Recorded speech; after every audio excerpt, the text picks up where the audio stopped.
Gloire au Seigneur. Est-ce que vous êtes là? Je dis gloire au Seigneur. Que le Seigneur touche toutes les vies ce soir au nom de Jésus. Votre venue ici ce soir pour l'étude biblique vous sera profitable au nom de Jésus. Prions ensemble. Père, nous te bénissons ton nom pour notre étude biblique de ce soir. Nous te bénissons pour ta bonté, ta miséricorde et ton amour.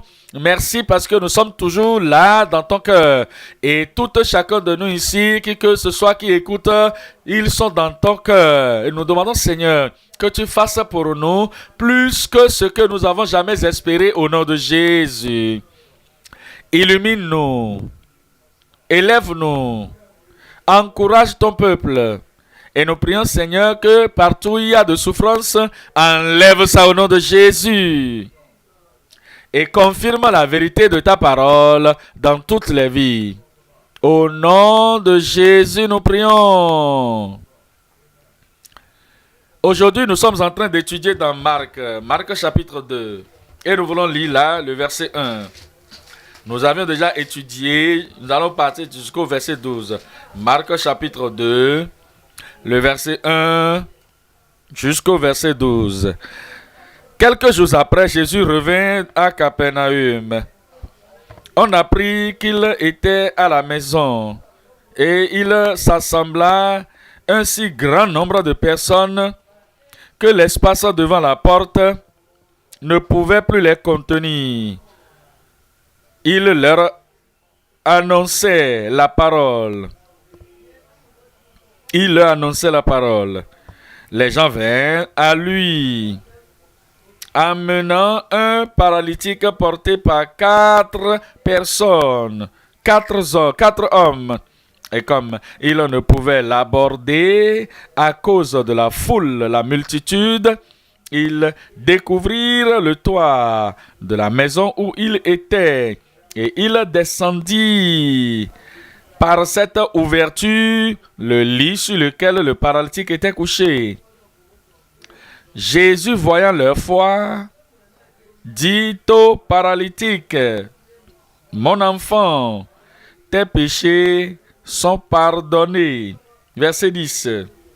« Or, afin que vous sachiez que le Fils de l'homme a sur la terre le pouvoir de pardonner les péchés, je te l'ordonne. » Dit-il au paralytique, « Lève-toi, prends ton lit et va dans ta maison. » À l'instant, il se leva, prit son lit et sortit en présence de tout le monde, de sorte qu'ils étaient tous dans l'étonnement et glorifiaient Dieu, disant, « Nous n'avons jamais rien vu de pareil. » Le Seigneur bénisse la lecture de sa parole.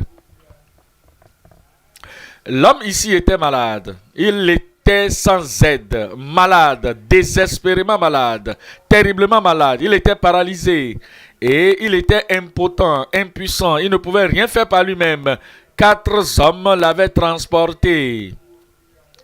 Et ils l'ont pris sur comme un brancard, comme un lit roulant. Et ils l'ont pris par 4 coins. Ils savaient que Jésus était là. Comme vous le savez aussi, ce soir, Jésus est ici.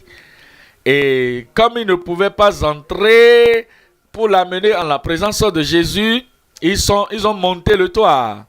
Et ils ont enlevé le toit. Et ils ont fait descendre le malade juste en la présence de Jésus. Jésus a vu qu'ils avaient la foi mise en action. Comme votre foi, il verra votre foi. Et il a dit, tes péchés te sont pardonnés. Et vous savez, si vous étiez là, en ce moment, le jour-là, et que vous venez à lui, et que on vous amène à lui, il vous aurait également dit la même chose. Tes péchés te sont pardonnés. Mais vous savez, aujourd'hui, il est là, et il est en train de vous dire la même chose. Parce que là, son amour et sa compassion qui ne échouent pas. Il vous déclare ce soir, tes péchés te sont pardonnés.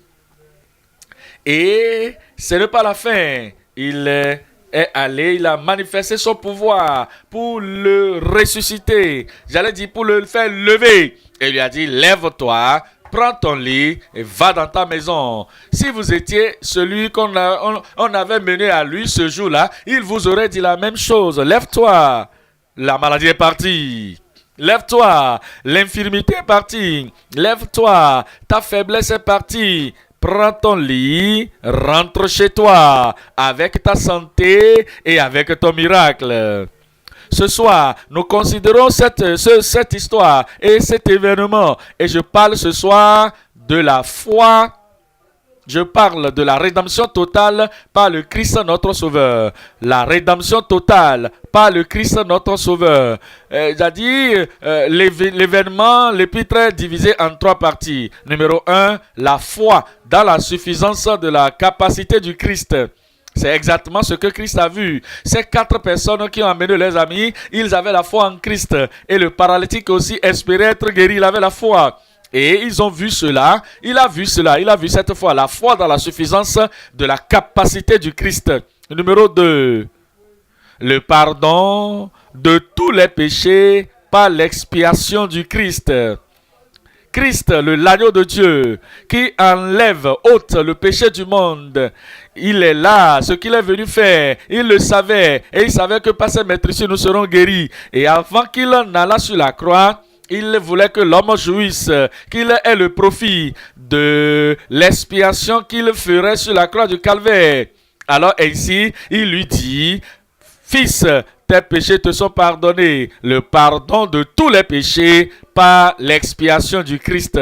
Le point numéro 3, la libération ou la liberté de toute maladie dans votre vie, sur votre femme, vos enfants.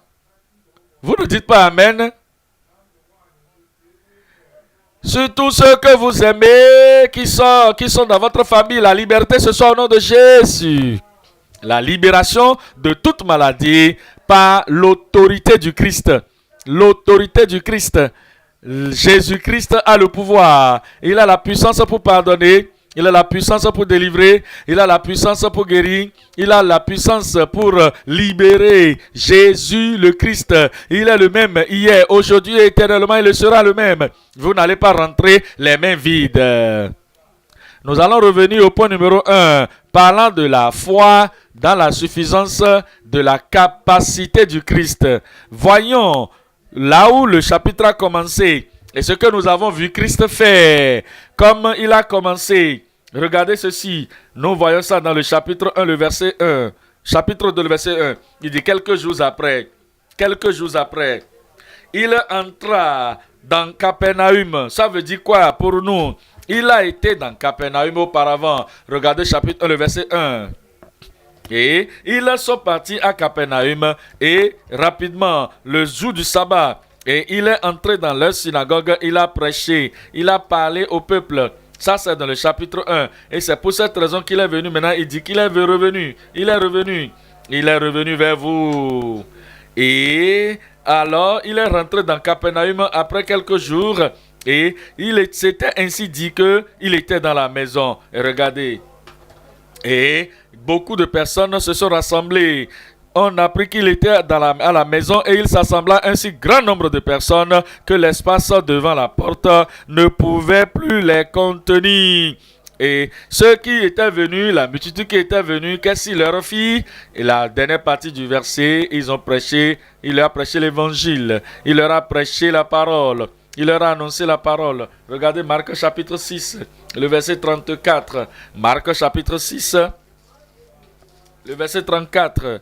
6,34 dit ce qui suit, que Jésus, lorsqu'il sortit, quand il sortit de la barque, Jésus vit une grande multitude, grande foule, et il fut ému de compassion pour eux, parce qu'ils étaient comme des brebis qui n'ont point de berger, et il se mit à leur enseigner beaucoup de choses. Il se mit à leur enseigner beaucoup de choses. Pourquoi leur avait-il enseigné beaucoup de choses? Parce que la foi vient de ce qu'on entend. La foi pour être sauvé, la foi pour être guéri, la foi pour être libéré, la foi pour être sanctifié, la foi pour être purifié, la foi pour avoir la puissance et la foi pour traverser la vie, marchant dans la foi Cette foi vient par ce qu'on entend. Et c'est pour cela que lorsqu'il a vu la multitude, il a su qu'il y avait une chose à leur donner. La parole de la vie, la parole de grâce, la parole de Dieu. Nous considérons Romains chapitre 10, le verset 17. Romains chapitre 10, le verset 17. Romains 10, 17. La foi vient de ce qu'on entend. Et ce qu'on entend vient de la parole de Dieu. Je prie que la parole que vous écoutez ce soir vous amène la foi dans le cœur. Élève votre foi, augmente votre foi, énergise votre foi. Et votre foi ne va pas vous décevoir, ne va pas échouer au nom de Jésus. Pourquoi la foi est-elle si importante? Hébreux 11.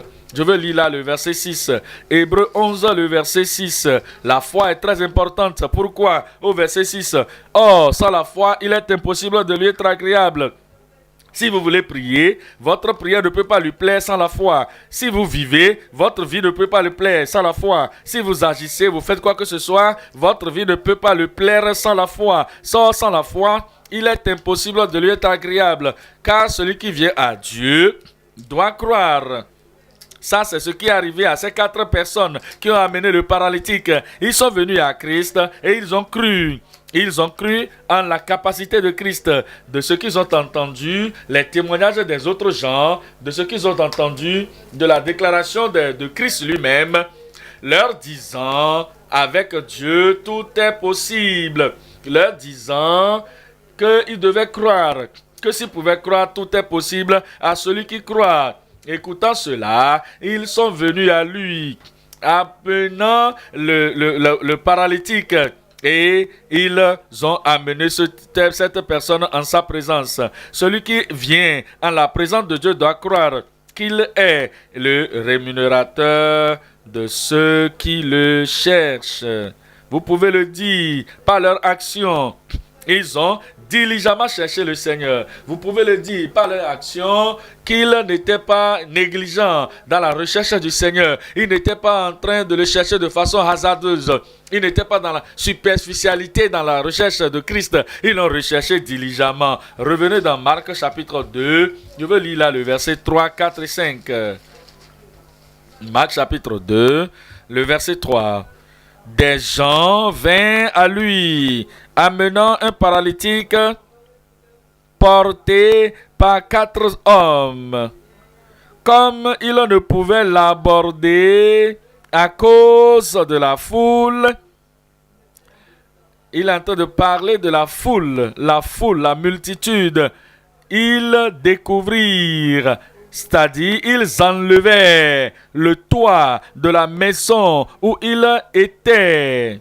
Et il descendit par cette ouverture le lit sur lequel le paralytique était couché. Verset 5. Jésus, voyant leur foi, il avait vu leur foi. Il avait vu leur foi. Et comme nous pensons à la foi, numéro 1, il y a l'action de la foi. Il a vu cette action, leur action, à aller sur le toit, enlever l'une partie du toit, faire descendre l'homme. Ça, c'est des actions de la foi. Numéro 2, nous voyons l'accès qu'ils avaient eu par la foi. L'accès, ils voulaient atteindre Christ. Ils voulaient avoir accès à Christ pour amener l'homme devant Christ. Et la foi avait trouvé une voie. Ils n'ont pas dit c'est impossible. Nous allons retourner à la maison. Nous ne pouvons pas avoir accès à lui. Nous ne pouvons pas l'atteindre. Nous ne pouvons pas le toucher. Ils ont eu l'accès par la foi. Et numéro 3, ils avaient la comptabilisation de leur foi. La comptabilisation de leur foi. Ils ont compté cela, fait. Que tout ce que nous devons faire, c'est d'amener cet homme en la présence de Jésus. Et dès qu'il va se retrouver en sa présence, c'est fait. Ils avaient la comptabilité de la foi. Et ce soir, vous allez toucher Christ. Mais, vous savez, vous devez mettre la foi, l'action à votre foi. Vous devez avoir accès de la foi. Et alors, vous allez compter cela fait. Que ceci, c'est ce que Dieu va faire. Et cette foi va œuvrer puissamment dans votre vie au nom de Jésus. Le sous-titre 1, c'est l'action de la foi. L'action de la foi. Je vais lire dans Jacques chapitre 2. Jacques chapitre 2, je vais lire le verset 17. Jacques chapitre 2 et le verset 17. Jacques 2, 17. Il dit...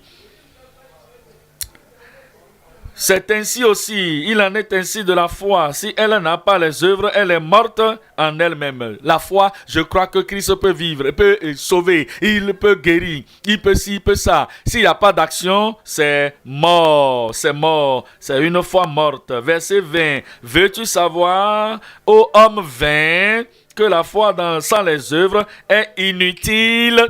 La foi sans une action est inutile. Il doit y avoir une action de la foi. Et l'action va te faire amener vers Christ.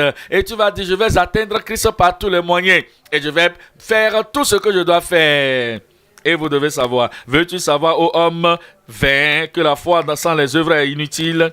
Verset 26. Il dit, comme le corps est sans esprit est mort, de même la foi sans les œuvres est morte.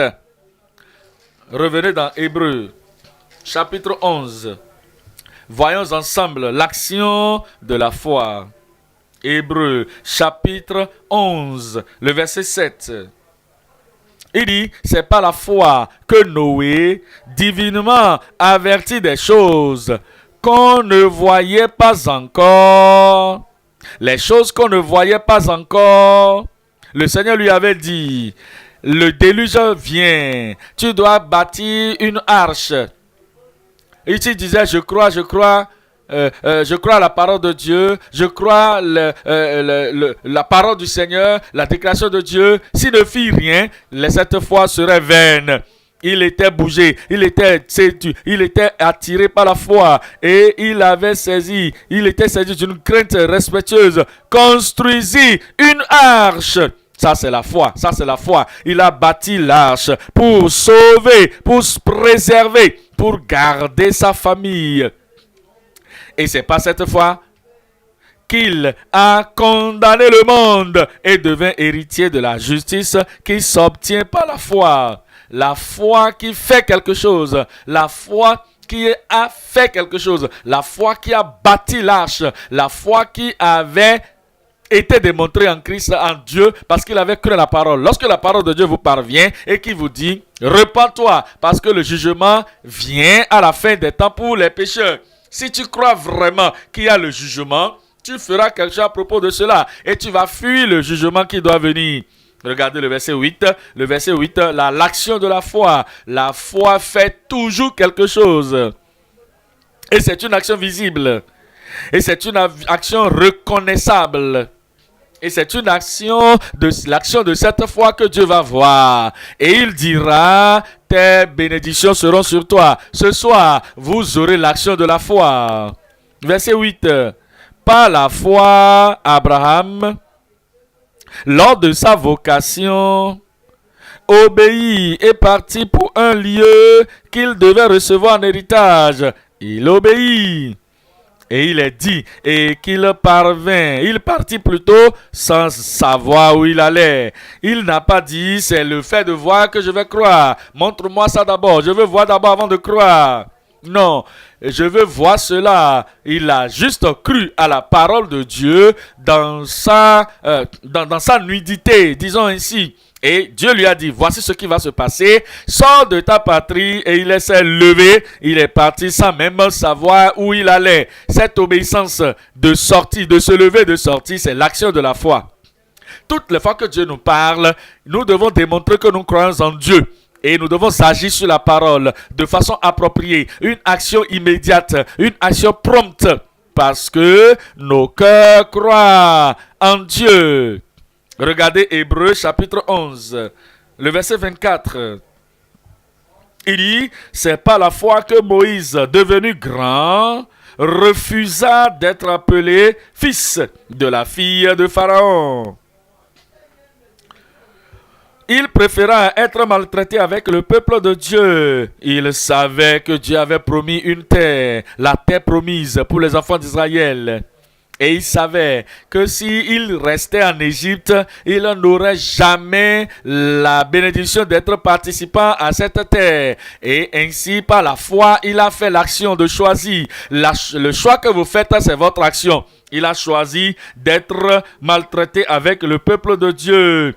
Plutôt que d'avoir pour un temps la jouissance du péché, verset 26, il regarda l'opprobre de Christ comme une richesse plus grande que les trésors de l'Égypte, car il avait les yeux fixés sur la rémunération. C'est par la foi qu'il quitta l'Égypte. Il a quitté l'Égypte. Le fait de quitter l'Égypte, le fait de sortir de l'Égypte, c'est l'action de la foi. Si le Seigneur est en train de vous dire que vous êtes dans la corruption, vous êtes dans le mal, vous vivez dans le péché, et voici, ceci va vous amener la damnation et la condamnation. Si vous mourrez dans cette condition, vous allez périr, être damné et être envoyé en enfer pour toujours. Si vous croyez vraiment cette parole, immédiatement, sans perdre du temps, immédiatement, sans vaciller, immédiatement, sans penser à ci, penser à ça, vous devez savoir, Dieu a parlé. Et vous devez sortir immédiatement de la corruption du péché. Et ça, c'est l'action de la foi. Alors, il quitta l'Égypte sans être effrayé de la colère du roi. Si Dieu vous a dit quelque chose, voici ce qu'il faut faire. L'action de la foi doit vous faire oublier tout ce que le roi peut être. Vous devez oublier le roi, votre famille, vos voisins.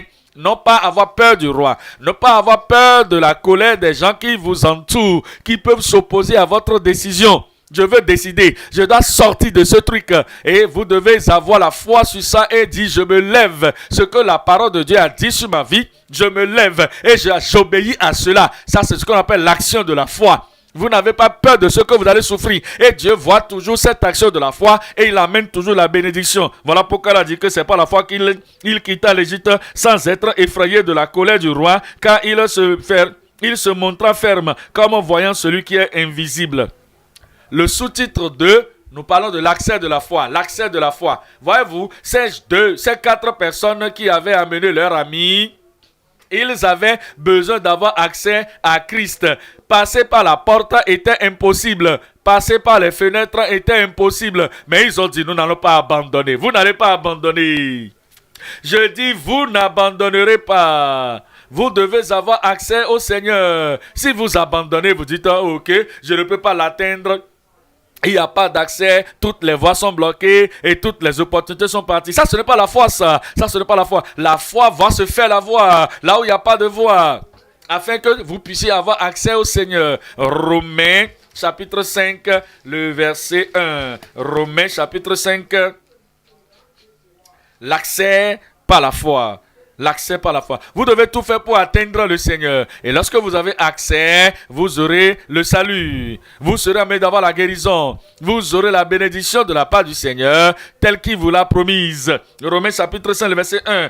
Étant donc justifiés par la foi, nous avons la paix avec Dieu par notre Seigneur Jésus-Christ.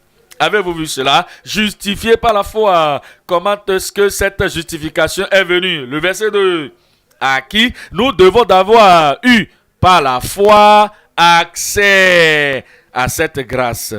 Si nous abandonnons, il n'y aurait pas d'accès. Si nous disons se repentir des péchés, se détourner des péchés, avoir Jésus-Christ comme son Seigneur, devenir une nouvelle créature en Christ, c'est trop, c'est trop. Nous n'avons pas de temps, nous n'aurons pas d'accès. Il dit, c'est par lui que nous devons d'avoir eu par la foi accès à cette grâce dans laquelle nous demeurons fermes et nous nous glorifions dans l'espérance de la gloire de Dieu.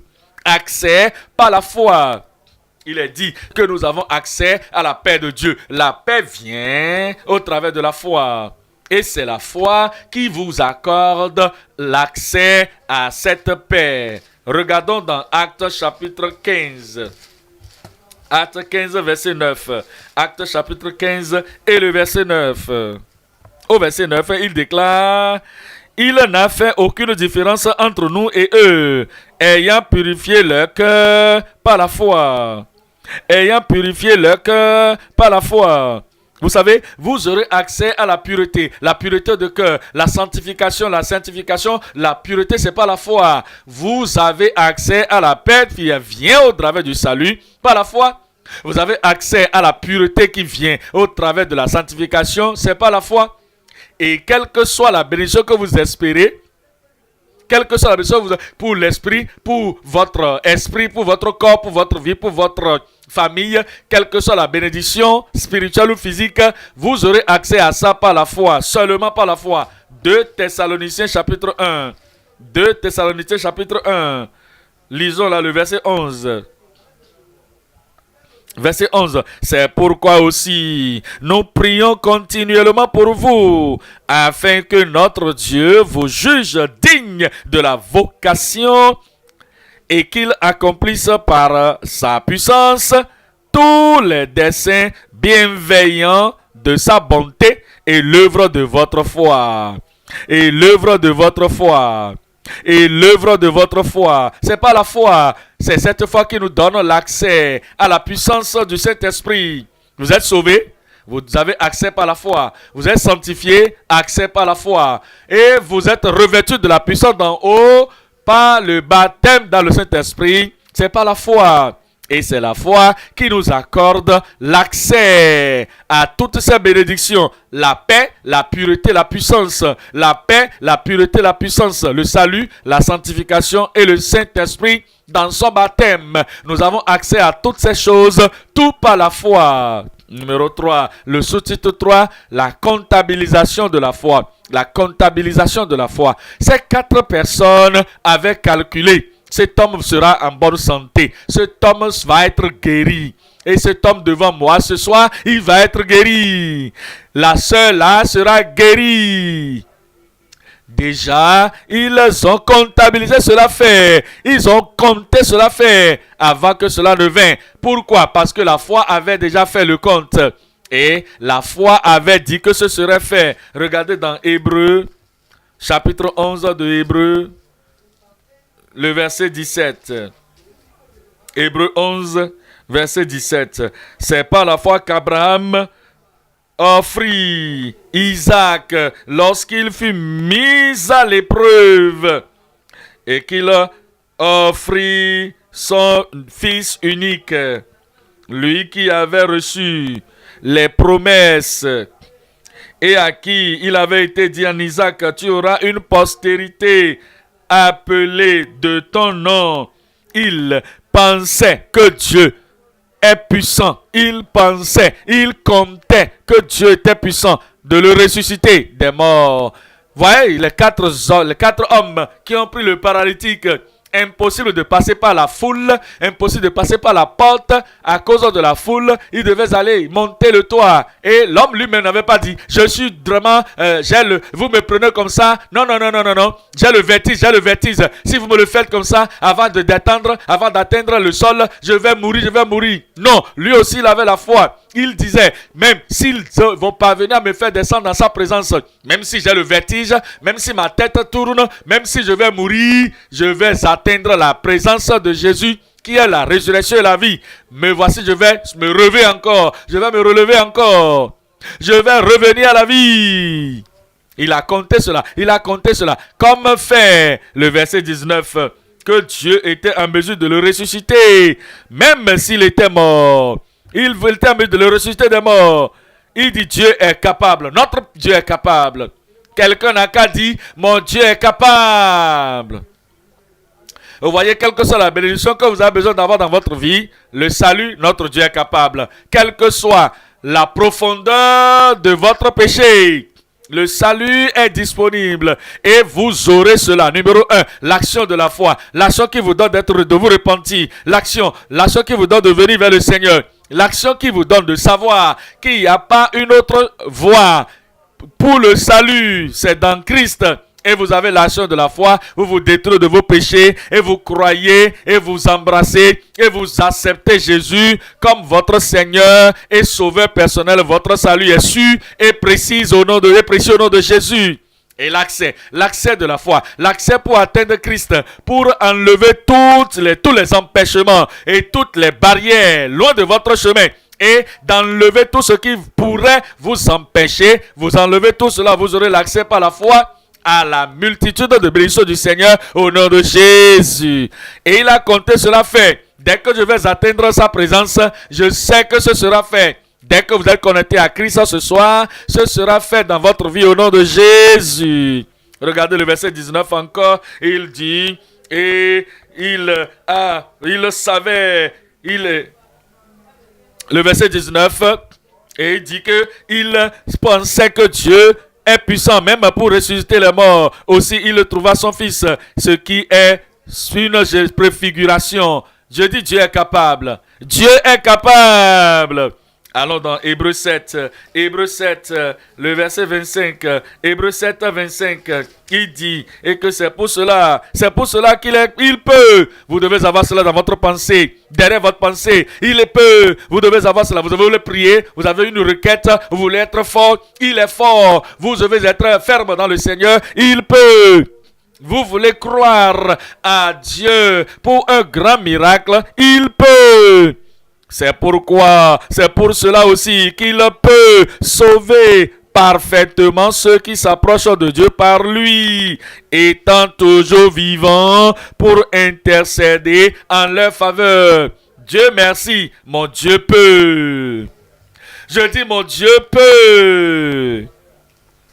Il va accomplir toutes bonnes choses que vous désirez dans votre vie au nom de Jésus. Nous considérons maintenant Éphésiens chapitre 3, le verset 20. Éphésiens 3, le verset 20. Éphésiens 3, verset 20. Oh, à celui qui peut. Oh, à celui qui quoi? Peut. Dis-le. Celui qui quoi? Peut faire. Tout celui qui peut faire par la puissance. Il peut faire infiniment au-delà de tout ce que nous demandons ou pensons. Il peut faire. Et ces 4 personnes, lorsqu'ils ont amené le paralytique à la présence de Christ, ils savaient de l'habileté de Christ. Ils savaient de l'habileté de Dieu. Ils savaient que Christ est capable. Si vous avez la foi au-delà de tout doute, comme ces gens savaient que mon Dieu peut, vous n'allez pas rater votre bénédiction ce soir. Oh, à celui qui peut faire infiniment au-delà de tout ce que nous demandons ou pensons, infiniment par la puissance qui agit en nous. La puissance va agir en toi. À lui soit la gloire.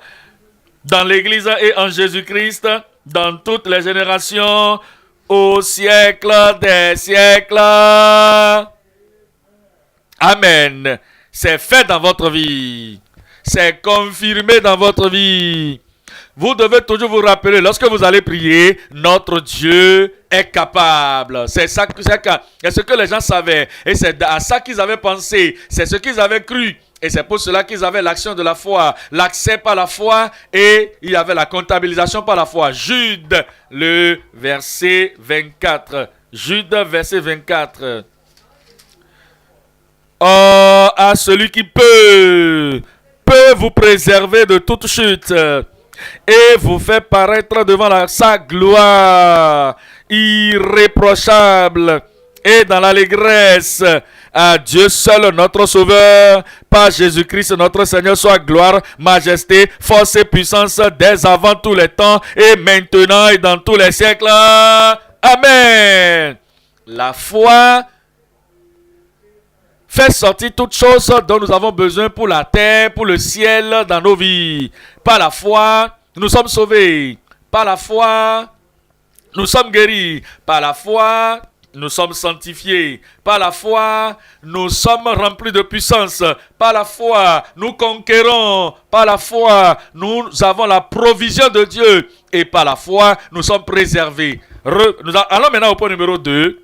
Le point numéro 2, c'est le pardon de tout péché par l'expiation du Christ. Le pardon de tout péché par l'expiation de Christ. Lisons dans Marc, chapitre 2. Marc 2, verset 5. Jésus, voyant leur foi, dit au paralytique, « Mon enfant, tes péchés sont pardonnés. » Vous pouvez penser à l'homme n'a même pas demandé le pardon des péchés. Vous savez, lorsque quelqu'un est malade, il se peut qu'il serait en train de penser, comment est-ce que je suis parvenu à ceci? Qu'est-ce qui m'a amené dans cette condition? Comment est-ce que je suis désespéré comme ça? Pourquoi je suis ainsi désespéré?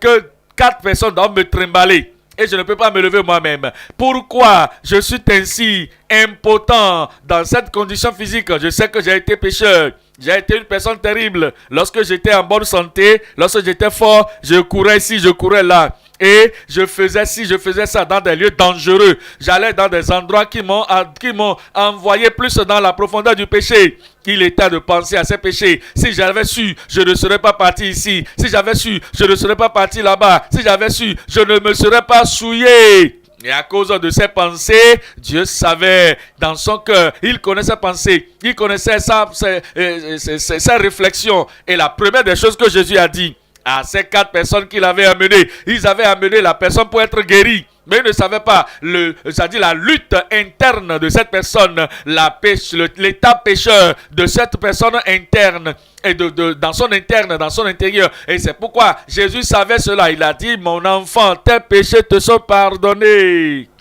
Regardez le verset 6. Il y avait là quelques scribes qui étaient assis et qui se disaient dedans d'eux. Il y avait le Christ, il y avait des scribes, les incroyants, les docteurs de la loi. Ils étaient des incroyants. Mais les scribes qui sont autour de vous ne vous empêcheront pas d'avoir le salut. Les scribes autour de vous ne vous empêcheront pas d'avoir l'accomplissement de la proclamation de Jésus sur votre vie, que vos péchés soient pardonnés. Ils ne vont pas vous empêcher d'avoir votre guérison au nom de Jésus. Voilà le verset 7. Il dit maintenant, pourquoi il blasphème? Cependant, comment cet homme parle-t-il ainsi? Il blasphème. Qui peut pardonner les péchés si ce n'est Dieu? Ça c'est vrai, ça c'est Dieu. Il est Dieu, il est Dieu. Et c'est pour cela qu'il pouvait pardonner les péchés. Ils le regardaient comme eux-mêmes. Ils le voyaient, il est prédicateur comme nous-mêmes. Jésus est plus que prédicateur. Il est un homme comme nous. Jésus est plus qu'un homme. Il est Dieu. Il est le seul Fils de Dieu, le vrai Fils de Dieu. Et parce qu'il ne le savait pas qu'il était Dieu, voilà pourquoi il disait que qui peut pardonner les péchés si ce n'est pas Dieu? Verset 8, immédiatement, Jésus ayant aussitôt conçu dans son esprit ce qu'il pensait au-dedans d'eux, leur dit, pourquoi avez-vous de telles pensées dans vos cœurs? Pourquoi pensez-vous de cette façon que c'est un blasphème? Lequel est le plus aisé de dire au paralytique, tes péchés sont pardonnés, ou de dire, lève-toi, prends ton lit et marche? Ne savez-vous pas qu'il pouvait guérir le corps et aussi guérir l'âme? Et c'est aussi facile pour lui de ressusciter les morts, ou de guérir les malades, de purifier les lépreux, ou de faire que l'âme enracinée dans le péché sorte vivante et soit purifiée, sauvée. Tout péché est facile pour le Seigneur et toute chose dans votre vie est facile pour le Seigneur. Votre salut est facile pour le Seigneur. Votre sanctification, purification, c'est facile pour le Seigneur. Et votre baptême dans le Saint-Esprit, comment est-ce que je peux être baptisé dans le Saint-Esprit? Je suis sauvé, sanctifié, c'est facile pour le Seigneur. Il le fera pour vous au nom de Jésus. Votre délivrance et le brisement de tout joug dans votre vie est facile pour le Seigneur. Ce sera fait au nom de Jésus. Le verset 10, pour que vous devez savoir que, afin que vous sachiez que le Fils de l'homme a sur la terre le pouvoir de pardonner les péchés. Le Fils de l'homme a sur la terre le pouvoir de pardonner les péchés. Ce qui s'est passé avant le pardon. Qu'est-ce qui s'est passé avant ce pardon? Comment est-ce que ce pardon vient? Regardez, 3 choses là.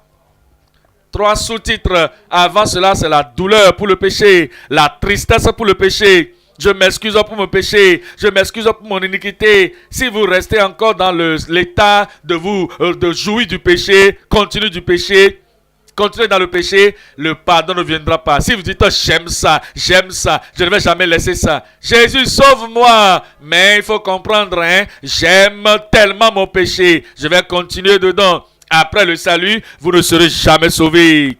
Mais numéro 1, vous devez avoir la tristesse pour le péché. Numéro 2, il doit avoir la séparation d'avec votre péché. La séparation d'avec votre péché.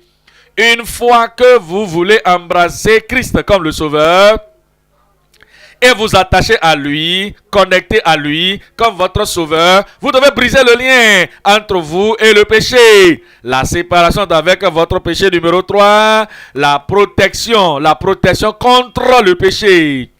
La protection contre le péché. Il vous protège contre le péché. Après votre salut, vous ne continuez plus dans le péché. Le pardon vient, numéro 1, parce qu'il y a la tristesse pour le péché. Nous voyons dans 2 Corinthiens chapitre 7. 2 Corinthiens chapitre 7, le verset 10. 2 Corinthiens 7, verset 10. Il dit que, en effet, la tristesse selon Dieu produit une repentance.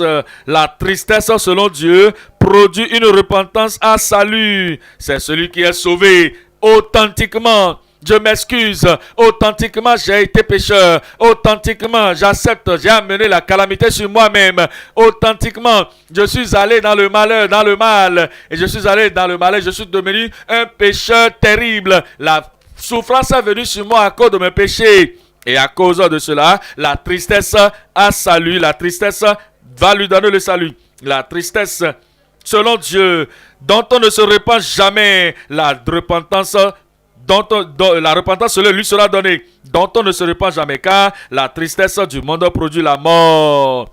Regardez Luc chapitre 7, la tristesse pour le péché, la tristesse pour le péché. Vous devez être triste pour les méchantes choses que vous avez faites de par le passé. Et dit, Seigneur, je m'excuse, donne-moi l'occasion, je ne continuerai plus dans mes péchés. C'est cette tristesse pour le péché qui va vous donner la repentance authentique, qui fera de votre repentance une chose réelle. Et cette tristesse du péché vous jette loin du péché et vous amène vers le Seigneur. Luc chapitre 7, le verset 40. Luc chapitre 7, le verset 40.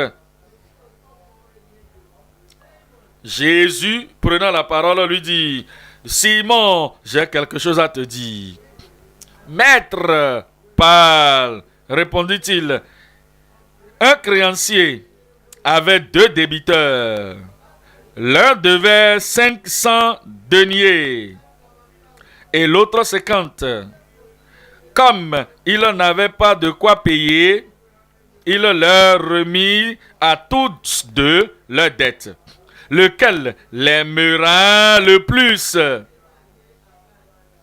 Simon, réponds-moi. Simon répondit: celui, je pense, auquel il a le plus remis. Jésus lui dit: tu as bien jugé. Puis, se tournant vers la femme, il dit à Simon: vois-tu cette femme? Je suis entré dans ta maison et tu ne m'as point donné d'eau pour laver mes pieds, mais elle les a mouillés de ses larmes. Elle pleurait, une pécheresse terrible. Je m'excuse pour mes péchés. Et les larmes coulaient abondamment pour laver les pieds de Jésus. Et les a essuyés plutôt avec ses cheveux. Sa gloire, c'est ça, c'est ses cheveux. Elle n'avait pas autre chose. Ses cheveux étaient sa gloire. Il dit: et tu ne m'as point donné de baiser, mais elle, depuis que je suis entré, elle n'a point cessé d'embrasser mes pieds. Les pieds n'étaient pas lavés, les pieds étaient poussiéreux. Mais malgré cela, elle baisait les pieds. Elle embrassait les pieds. Elle pleurait avec ses larmes. Elle essuyait avec ses cheveux. Tu n'as point versé d'huile sur ma tête, mais elle a versé du parfum sur mes pieds. Elle ne s'est pas sentie aussi assez acceptable de pouvoir toucher la tête de Jésus, ni les habits de Jésus, mais les pieds de Jésus. C'est pourquoi, je te le dis, ses nombreux péchés ont été pardonnés, car elle a beaucoup aimé. Mais celui à qui on pardonne peu, aime peu. Elle avait la tristesse pour le péché. Je m'excuse.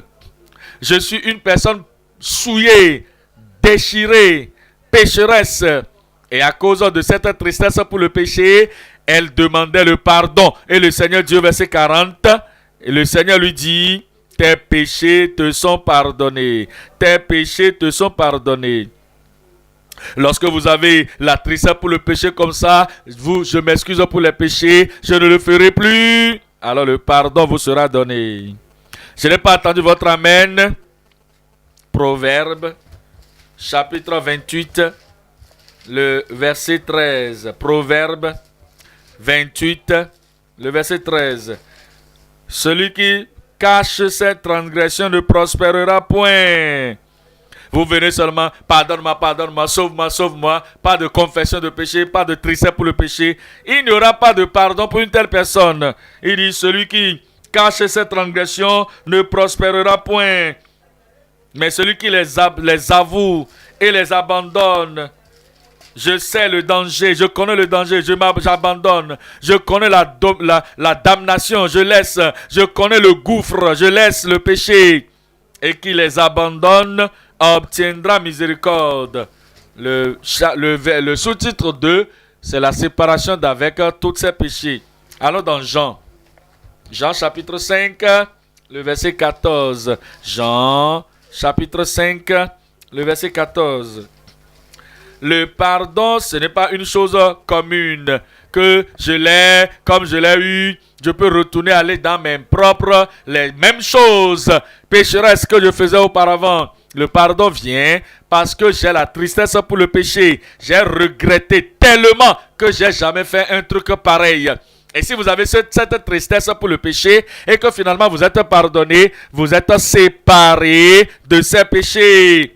Regardez Jean chapitre 5 et le verset 14. Jean 5, 14. Depuis, Jésus le trouva dans le temple et lui dit, voici, tu as été guéri. Ne pêche plus, de peur qu'il ne t'arrive quelque chose de pire. C'est un homme qui était malade, paralytique, impotent pendant 38 ans. Il aurait pensé dans toutes ces années, ces hommes l'ont abandonné, ces gens l'ont abandonné. Je n'ai personne pour me mettre dans la piscine. L'homme se disait, tout le monde m'a rejeté, tout le monde m'a abandonné, tout le monde m'a négligé parce que j'étais si mauvais. Et je ne peux pas atteindre ce lieu. 38 ans de maladie, de souffrance, depuis jusqu'à quand je vais demeurer ici. Jésus est venu et l'a guéri. Maintenant Jésus lui a dit, tu sais quoi? Tu dois te séparer du péché. Parce que quoi? Si tu retournes encore dans le péché, dans la vie pécheresse, qu'est-ce qui va se passer? Une chose plus pire t'arrivera. Jean 8, verset 11. Jean chapitre 8 et le verset 11. Elle répondit, non Seigneur, voici une femme qui aurait pu mourir comme ça seulement si on l'avait jugé, parce qu'on l'avait attrapé dans l'adultère, on l'avait attrapé la main dans le sac et les gens étaient prêts pour la tuer. Et si elle était tuée, elle serait allée en enfer, mais on l'avait amenée à Jésus. Elle avait la chance. Et voilà, Moïse a dit de la lapider. Qu'est-ce que toi tu dis, Seigneur? Nous voulons t'entendre. Et Jésus, s'il n'avait pas démontré la miséricorde à cette femme, si Jésus n'avait pas démontré sa sagesse pour la sauver, qui disait, celui qui n'a pas péché, jamais péché, n'a qu'à lui jeter la première pierre, cette dame serait morte. Elle savait cela. Elle s'est vue vraiment, elle s'est dit, elle était triste. Elle s'est excusée. Si je suis sorti de ceci aujourd'hui, je ne vais plus jamais faire cela. Et Jésus lui répondit au verset 11. Je ne te condamne pas non plus. Je peux pardonner le passé. Va et ne pêche plus. Numéro 1, la tristesse pour les péchés. Numéro 2, la séparation d'avec les péchés. Je vois maintenant 1 Corinthiens 15, verset 34. 1 Corinthiens 15, verset 34. 1 Corinthiens 15, verset 34. Et le verset 34 dit ce qui suit. Il dit, revenez à vous-même et comme il est convenable et ne péchez point. Voyez-vous cela? Après que nous sommes sauvés, après que nous avons reçu le pardon de Dieu, nous devons marcher dans la justice et ne pas pécher et ne plus pécher. Chapitre 7, verset 11 de 2 Corinthiens. 2 Corinthiens chapitre 7, verset 11. 2 Corinthiens 7, verset 11. Il dit, et voici cette même tristesse selon Dieu. Quel empressement n'a-t-elle pas produit en vous? Après le pardon, après le salut, ils sont devenus très très attentionnés. Et c'est ça le résultat du vrai salut. C'est l'évidence de ce que vous avez reçu, la transformation du Seigneur, la transformation de Dieu, et que vous avez reçu cela par le Seigneur. Et cela est venu à vous. Il dit, et quelle justification, quelle indignation. Ils avaient la colère contre eux-mêmes pour les mauvaises choses qu'ils avaient faites. Ils étaient en colère contre leur passé pécheresse ou pécheur. Et ceux qui les avaient amenés dans ces péchés, ils étaient tellement en colère contre eux. Dit, quelle indignation, quelle crainte, quel désir ardent, quel zèle et quelle punition. Vous avez montré à tous égards que vous étiez purs dans cette affaire. La tristesse pour les péchés, la séparation d'avec les péchés, et il y a la protection du péché, la protection contre le péché.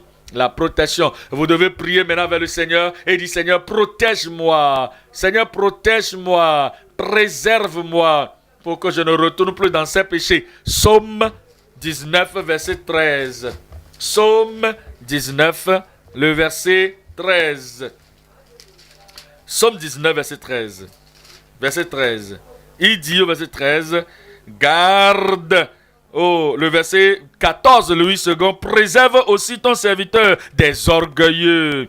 Préserve-moi, protège-moi contre les orgueilleux, qu'ils ne dominent point sur moi. Alors je serai intègre, je serai innocent de grands péchés. Je veux demeurer innocent. Dieu, merci à toi parce que tu m'as sauvé, tu m'as purgé, tu m'as préservé. Alors, tous les jours, je veux compter sur ta grâce, je veux compter sur ta force et demeurer juste afin que je sois protégé du péché, protégé contre le péché. Psaume 119, le verset 133. 133. Il dit, affermis mes pas dans ta parole et ne laisse aucune iniquité dominer sur moi. Protège-moi, garde-moi, préserve-moi. Comme je suis pardonné maintenant comme je suis sauvé, je ne veux plus retourner à ces mauvaises choses. Protège-moi, préserve-moi contre ces choses. Ne permets pas ce que l'iniquité ait de la dominance sur moi. Romains chapitre 6 verset 12. Romains 6 verset 12. Romains 6 verset 12. Au verset 12, il dit que le péché ne règne donc point dans votre corps mortel. Vous êtes sauvés. Ne laissez plus le péché dominer dans votre corps mortel. Vous avez reçu le pardon de Dieu à travers la miséricorde de Christ. Ne laissez plus le péché dominer dans votre corps. Et n'obéissez pas à ses convoitises. Ne livrez pas vos membres au péché comme des instruments d'iniquité. Que cela parte pour toujours. Le péché du passé qui ne doit plus revenir. Que dans votre vie, vous soyez protégés par la grâce de Dieu, la force de Dieu et la conscience de la présence de Christ au-dedans de vous. Et Dieu voit tout ce qui se fait. Il entend toutes les conversations que vous dites et il voit tous les événements de votre vie. Et ne donnez plus vos membres, ne livrez pas vos membres au péché comme des instruments d'iniquité, mais donnez vous-même à Dieu comme des gens vivants de mort que vous étiez, et offrez à Dieu vos membres comme des instruments de justice, car le péché n'aura point de pouvoir sur vous. Amen. Le péché n'aura point de domination sur toi. Dis-le, dis-le. Le péché n'aura plus de pouvoir sur moi. Le péché n'aura point de pouvoir sur moi. Que le Seigneur confirme cela dans votre vie au nom de Jésus. 1 Pierre chapitre 1. 1 Pierre chapitre 1. Le verset 5. 1 Pierre chapitre 1. Le verset 5. Il déclare au verset 5, à vous qui, par la puissance de Dieu, êtes gardés par la foi. Préservés par la puissance de Dieu. Gardés par la puissance de Dieu. Protégés par la puissance de Dieu. Par la foi, être gardés par la foi pour le salut, prêt à être révélé dans les derniers temps. Le pardon de tout péché au travers Christ. Son expiation, bien sûr. Le point numéro 3. La libération de toute maladie par l'autorité du Christ. La libération. Quelqu'un n'a qu'à crier libération. Cela va vous arriver. Je dis cela va vous arriver. Et cela va s'établir dans votre vie. La liberté, la libération pour vous au nom de Jésus. Je veux lire maintenant dans le verset 10 de Marc chapitre 2. Marc chapitre 2. Le verset 10. Oh, afin que vous sachiez que le Fils de l'homme a sur la terre le pouvoir. Est-ce qu'il a changé? Je demande, Jésus a-t-il changé?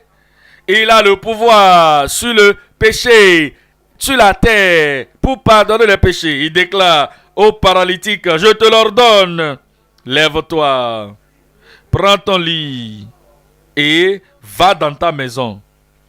Va dans ta maison. Et dites-moi ce qui suit. Et dites-moi ce qui est là. Et à l'instant, il se leva, prit son lit et sortit en présence de tout le monde, de sorte qu'ils étaient tous dans l'étonnement et glorifiaient Dieu, disant, nous n'avons jamais rien vu de pareil. Je pensais que quelqu'un allait dire Amen. Hein? Que le Seigneur fasse quelque chose de spectaculaire dans votre vie. Et vous allez dire, depuis que je prie, depuis que je lisais la Bible, ou je lis la Bible, depuis que je me tenais sur les promesses de Dieu, je n'avais jamais vu quelque chose de pareil. Vous savez ce que Dieu est en train de faire ici? Il dit, il a libéré l'homme. Il a libéré l'homme, la libération de toute maladie. Par l'autorité de Christ. Parlons de 3 sous-titres aussi. Sous ce point numéro 3, la guérison pour la maladie. Il y a la guérison pour vous ce soir ici. Il va vous guérir. La guérison pour vous, la cure pour votre maladie. Il va vous libérer, il va vous délivrer, il va vous guérir. La guérison pour sa maladie, ou bien la cure pour sa maladie. Numéro 2, le commandement de notre Sauveur. Le commandement de notre Sauveur. Vous voyez? Lève-toi, prends ton lit, le commandement de notre Sauveur. Et numéro 3, son courage devant les scribes. Voyez-vous, les scribes sont toujours là. N'oubliez pas, les scribes n'ont pas cru. N'oubliez pas, les scribes le regardaient, voyant. Qu'est-ce que tu fais là? Les scribes le regardaient. Ça, c'est du blasphème. Les scribes le disaient. Rien ne va arriver, rien ne va arriver. Et en la présence de ces scribes, il était courageux. Et il s'est levé. Et tout le monde a vu et a dit, nous n'avons jamais rien vu de pareil. Dans votre vie, les scribes ne vont pas empêcher vos miracles. Les rusés ne vont pas empêcher vos miracles. Et les moqueurs ne vont pas empêcher votre liberté totale au nom de Jésus. Regardez maintenant le sous-titre 1. La cure pour sa maladie. Regardez le chapitre 4 de Luc. Luc chapitre 4. Lisons là le verset 32. Luc chapitre 4 et le verset 32. Ils étaient tous étonnés de sa doctrine. On était frappé de sa doctrine car il parlait avec autorité. Dans votre vie ce soir, la parole viendra avec puissance. Verset 36. Tous furent saisis de stupeur et ils se disaient les uns aux autres, quelle est cette parole? Il commande avec autorité et puissance aux esprits impurs et ils sortent. et ils sortent. Et ils sortent.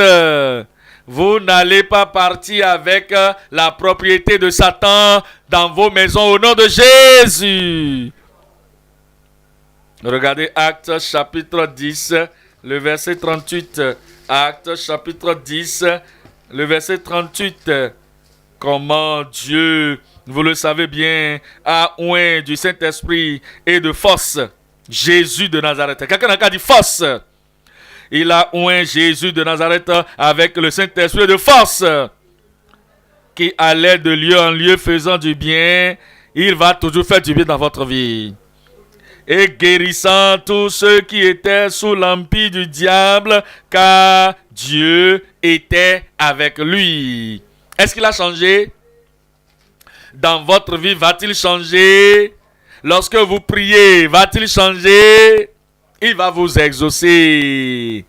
Regardez dans Marc chapitre 2. Marc chapitre 2, le verset 11. Marc chapitre 2, le verset 11. Le commandement de notre Sauveur. Le commandement de notre Sauveur.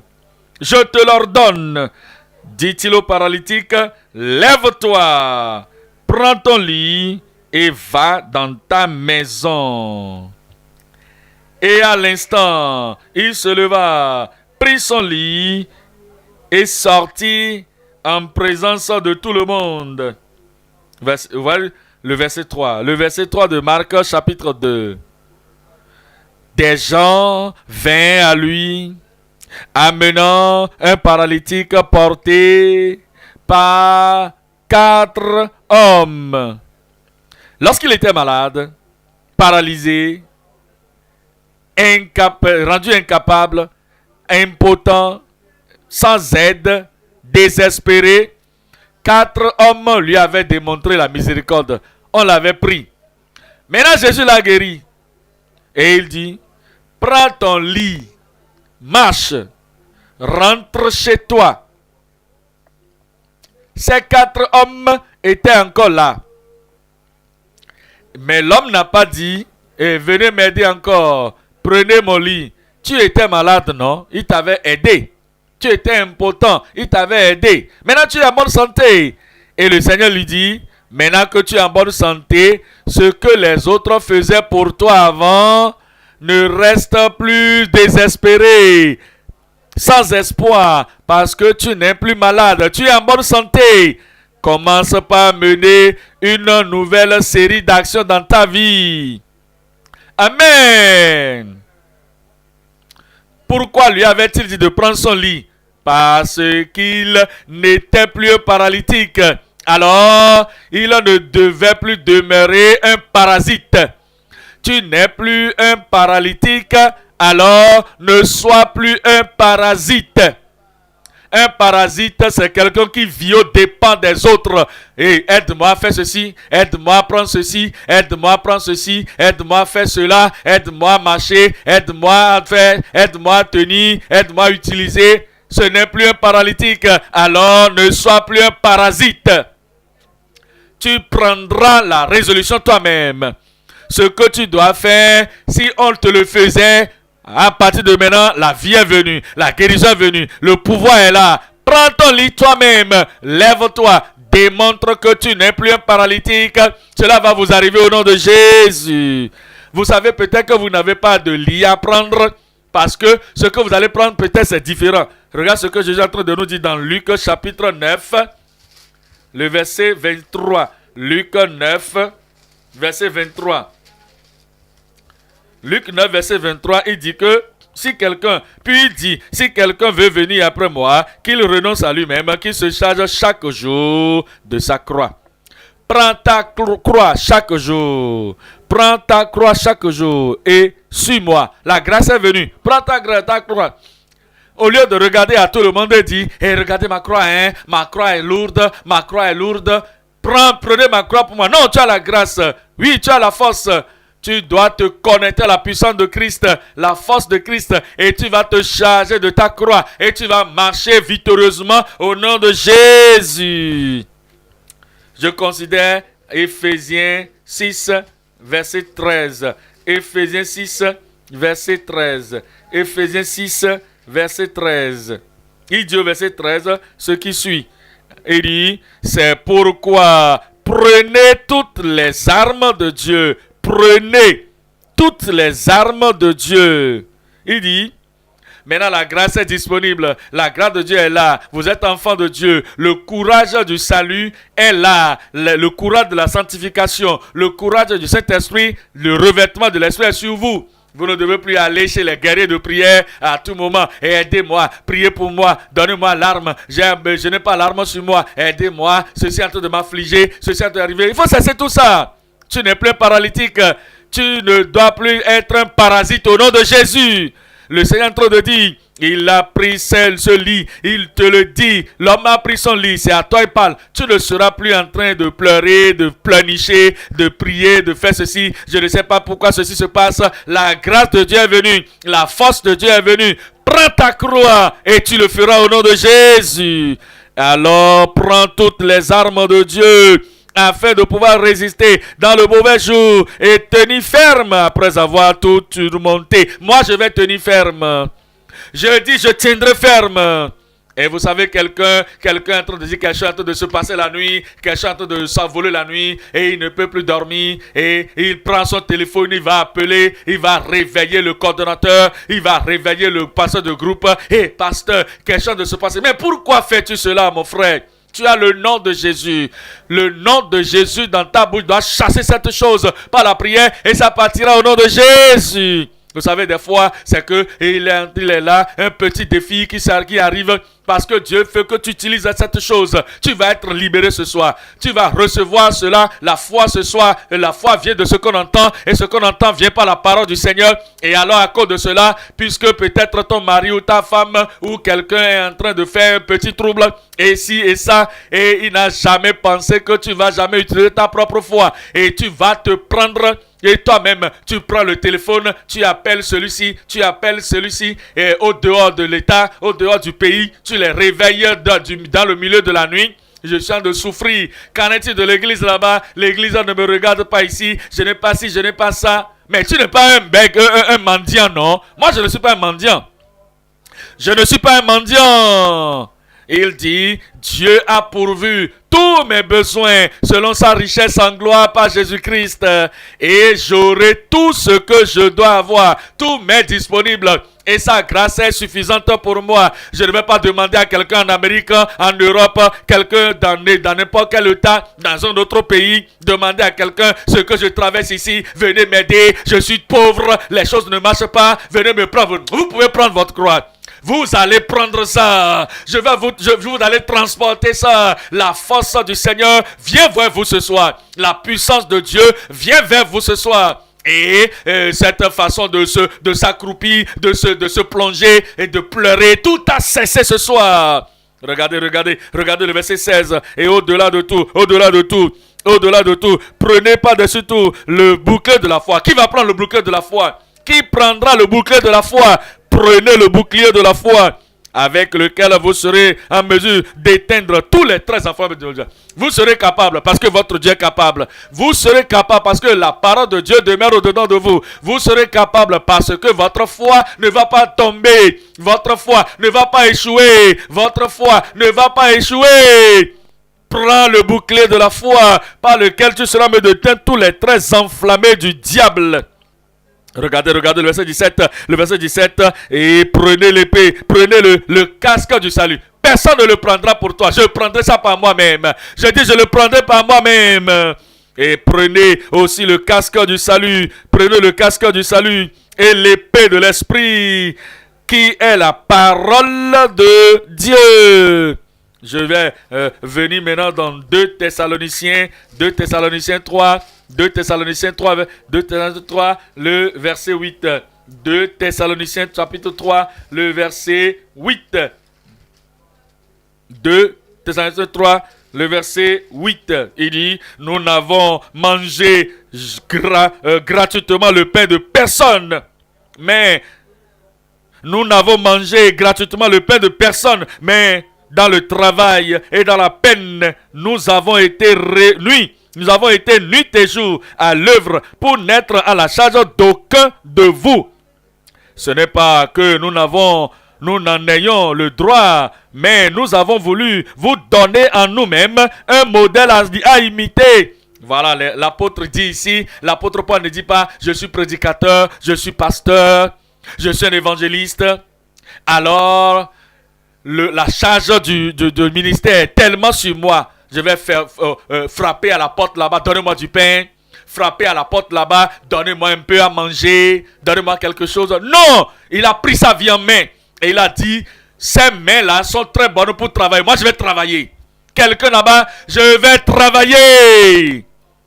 Il n'était pas un parasite. Ne le soyez pas. Dépendre des autres. Vous avez 2 pieds. Vous pouvez marcher. Vous pouvez sauter. Vous pouvez courir. Vous avez 2 mains qui sont actives, très fortes. Vous avez les yeux pour voir. Vous avez la pensée pour voir, pour déterminer les choses. Les choses peuvent être faites dans votre communauté. Prenez du travail. Cherchez quelque chose. Allez travailler. Prenez votre lit. Personne ne va prendre ça pour vous. Ils ont leur lit à prendre. Ils ont leur responsabilité à prendre. Ils ont leur défi à relever. Toi, tu vas relever tes propres défis. Je ne serai pas un parasite, dis-le. Dis-le très fort. Je ne serai pas un parasite. Tu ne seras pas un parasite au nom de Jésus. Revenez maintenant ici dans le chapitre 2 de notre Marc. Marc chapitre 2, le verset 12. Aussitôt et à l'instant, il se leva, prit son lit et sortit. En présence de tout le monde, en présence de tout le monde, en présence de tout le monde. Qui sont ce tout le monde-là? Regardez, dans le verset 16, dans le verset 6 maintenant, il y avait là quelques scribes qui étaient assis et qui se disaient au-dedans d'eux, comment cet homme parle-t-il ainsi? Il blasphème. Ces moqueurs étaient là, mais le paralytique, il n'a pas regardé à leur visage. Je ne les regarderai pas. Les scribes là, je ne les regarderai pas. Les moqueurs là, je ne les regarderai pas. Vous ne le dites pas, hein? Faut le dire. Les scribes, les moqueurs, je ne les regarderai pas. Les moqueurs, je ne les regarderai pas. Dans leur présence, tu vas te relever. Devant eux, tu vas prendre ta croix. Devant eux, tu prendras un nouveau travail. Dans leur présence, tu vas te lever, travailler. Devant eux, tu vas te lever, marcher comme un chrétien. Devant eux tous, sans aucune crainte, avec le courage, tu vas te lever et marcher triomphalement au nom de Jésus. Allez dans Matthieu chapitre 5, verset 16. Matthieu chapitre 5, le verset 16. Matthieu 5, verset 16, il dit que votre lumière luise devant les hommes. Devant les hommes. Devant les hommes. Quand vous sortez aujourd'hui, tout ce que vous avez appris, nouvelle commission qui vous est parvenue, nouveau courage qui vous est donné, nouvelle puissance qui vous est donnée, nouvelle inspiration que vous avez reçue, vous allez marcher et aller avec un triomphe. Et alors, vous allez prendre cette nouvelle chose que je vous ai dite ce soir devant les hommes. Ils vont voir vos bonnes œuvres et ils glorifieront votre Père qui est dans les cieux. Ils vont glorifier votre Dieu. Ta vie va glorifier Dieu. Et ta nouvelle activité va glorifier Dieu. Ta nouvelle vie va glorifier Dieu. La nouvelle victoire va glorifier Dieu. Ta nouvelle domination va glorifier Dieu. Prends ton lit, lève-toi et marche immédiatement. Il a pris son lit et il a marché devant eux tous. Tenez-vous debout et vous allez marcher dans la victoire. Quand vous retournez à la maison, vous allez marcher dans la joie. Quand vous retournez à la maison, vous allez marcher avec la force. Quand vous retournez à la maison, vous allez prendre votre lit vous-même et vous allez prendre votre travail. Vous allez prendre le travail, vous allez chercher du travail et vous allez faire. Vous allez créer votre propre travail. Vous allez créer votre emploi. Vous allez chercher quelque chose à faire. Ce n'est pas que vous êtes un parasite demandant ici, demandant là-bas. Je ne suis plus parasite. Je ne suis plus parasite. Je prends ma croix. Je prends l'arme de Dieu. Je prends tout ce que Dieu m'a donné. Je me lève. Je vais de l'avant dans la victoire. Levez la voix. Élevez la voix et priez le Seigneur comme des personnes courageuses. Chrétiens conquérants, parce que votre foi est dynamique et votre foi va œuvrer.